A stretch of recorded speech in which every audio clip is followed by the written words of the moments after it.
सिंधी सुराण जे अॼु जे एपिसोड में तव्हांजो स्वागत आहे। पुराणे ज़माने में शादी बिना ॾेती लेती इम्पॉसिबल सम्झी वेंदी हुई, पर अॼुकल्ह इहे हालतूं मटियूं कोन्हनि। घणनि ई हंधनि ते अञा बि ॾेती लेती हलंदी आहे।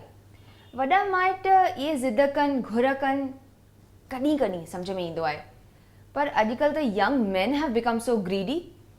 लालच अलाए छाजी आहे।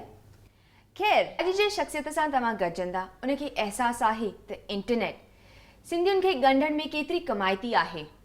रीतियूं रस्मूं, पूॼाऊं पुष्ठाऊं, संत महात्माउनि जे बारे में मालूमात ॾींदड़ हीअ वेबसाइट www.dalsabzi.com जी जोड़ींदड़ शकुन नारायण सां अचो त करियूं हिकु मुलाक़ात।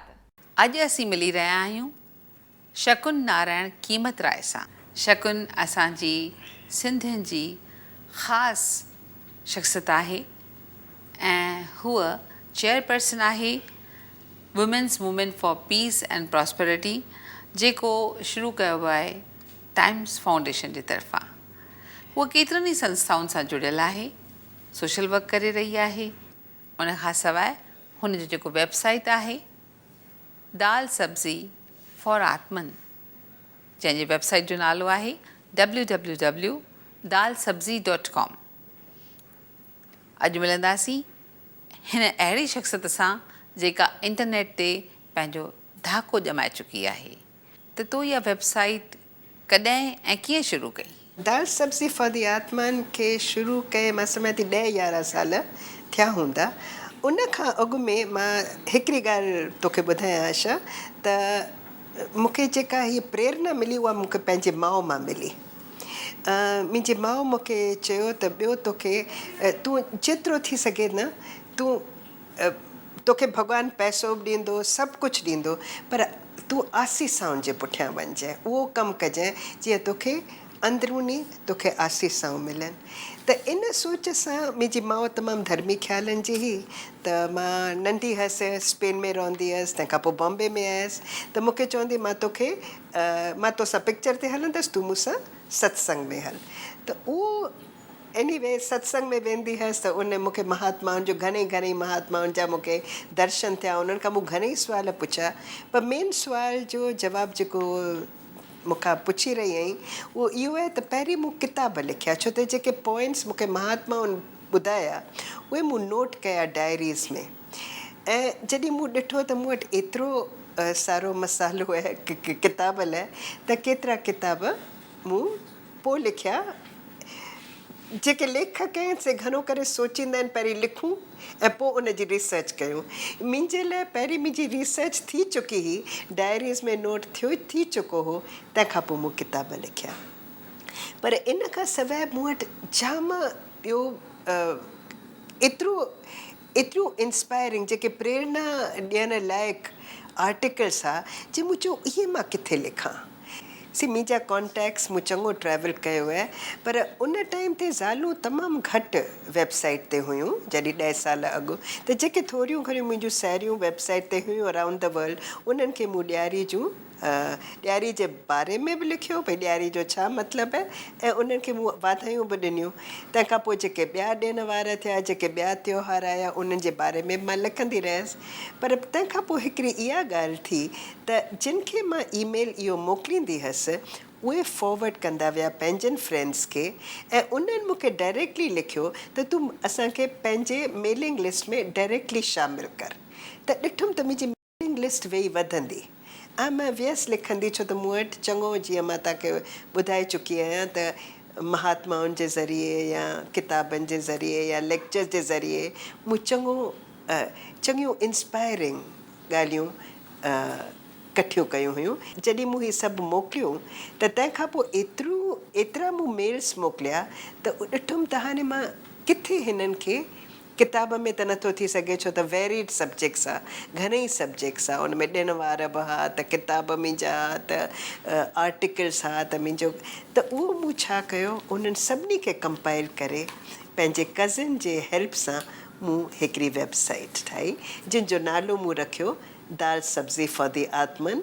मां कंप्यूटर जे पुठियां वेठी हुअसि, मूं चयो कहिड़ो नालो रखां वेबसाइट ते, त मूंखे यकदमि नालो यादि आयो Chicken Soup for the Soul. पर चिकन सूप जो धर्म सां थोरो घटि लाॻापो थो लॻे त मूं चयो हाणे चिकन सूप जे बदिरां त शायदि दाल सब्ज़ी लिखां ऐं सोल जे बदिरां त करे आत्मा लिखां, पर मुंहिंजी वेबसाइट आहे इंग्लिश में, त तंहिंजे करे दाल सब्ज़ी फॉर दी आत्मा। तूं सिंधीअ बाबति बि पंहिंजे वेबसाइट ते घणो कुझु लिखी थी, इहो भला तो कॾहिं खां करणु शुरू कयो? असांजे हथ हिकिड़ो ॿ किताब लॻा जेके मूंखे तमामु दिलचस्प लॻा। हिकिड़ो हो सिंधी हिंदुनि जी तारीख़, ऐं ॿियो ओरिजिन भई ऑफ सिंधी जेके आकायूं आहिनि उहे कीअं शुरू थियूं, ॿई लिखियल बाय माहिरचंद अडवानी, बेरूमल माहिरचंद अडवानी।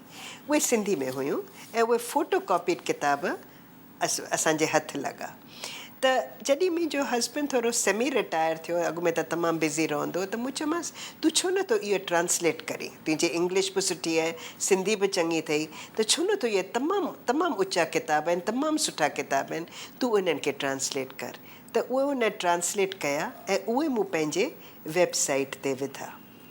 त उहे तमामु फेमस थी विया, छो त तव्हां जेकर पंहिंजो नालो गूगल सर्च ते पंहिंजो नालो विझंदा त चांसिस आहिनि त उहे तव्हांखे मुंहिंजे वेबसाइट ते ई आणींदियूं। सिंधीअ जे फ्यूचर बाबति तुंहिंजो छा रायो आहे? सां गॾिजण खां अॻु मूं सोचियो कल्चर में मुंहिंजो तमामु घणी रुचि हुई, छो त उहो मूं चयो त असीं सिंधी जिते किथे सक्सेस आहियूं, जिते किथे असां पैसा कमाया आहिनि, असीं सोसाइटी खे बि ॾेई रहिया आहियूं, पर हिकिड़ी ॻाल्हि थी आहे त असां पंहिंजो कल्चर ऐं ॿोली चङो विञायो आहे।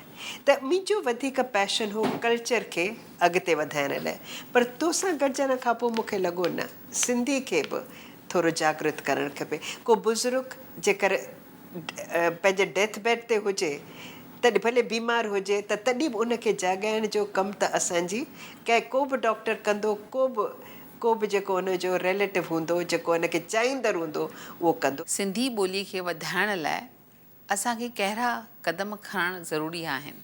मूंखे ॿ टे नमूना था लॻनि। हिकिड़ो त आहे पहिरीं मूं पहाकनि जे ज़रिए, त घटि में घटि ॿोली सिखण खां अॻु में जेकर असांजा पहाका ॿुधनि ऐं उहे यूज़ कनि ऐं सोचनि त असीं सिंधी केॾा न फिलोसॉफिकल माइंडिड हुआसीं, केॾा न सम्झदार हुआसीं असीं, पहिरीं उन जे ज़रिए। तंहिंखां पोइ फोक सॉन्ग्स जे ज़रिए जेके लोक संगीत आहिनि उहे सेखारिजनि, जेके ससुई पुनू जी स्टोरी आहे उनखे वधीक रुचि ॾियण लाइ इहे सेखारिजनि। ऐं सिंधी लैंग्वेज मूंखे त लॻे थो त जिते असां इहा मिस्टेक कई त असां पंहिंजे ॿारनि सां सिंधी न ॻाल्हाई, त हाणे मां सम्झां थी असांखे पंहिंजे ॾोहिटनि पोटनि सां त सिंधी ॻाल्हाइणु खपे। ईअं ई मां सम्झां थी त सिंधी वापसि अची सघे थी। शकुन, तूं असांजे दर्शकनि सां मुखातिब थीअं ऐं हेतिरी सारी ॼाण ॾिनई, ॾाढो सुठो लॻो। तुंहिंजी घणी घणी महिरबानी। मां त मुंझी पई हुअसि त कीअं पंहिंजे ॿारनि खे सिंधी लिखणु पढ़णु सेखारियां, पर जॾहिं लेट्स लर्न सिंधी CD मिलियमि त मुश्किल आसान थी पई। अॼु मुंहिंजा ॿार हिन CD ज़रिए केतिरा ई नवां लफ़्ज़ सिखी रहिया आहिनि। तव्हीं बि कंप्यूटर ज़रिए सिंधी सिखो, पंहिंजे ई घर में, पंहिंजी सहूलियत सां। अचो त सिंधी सिखूं ऐं पंहिंजी सुञाणप क़ाइमु रखूं।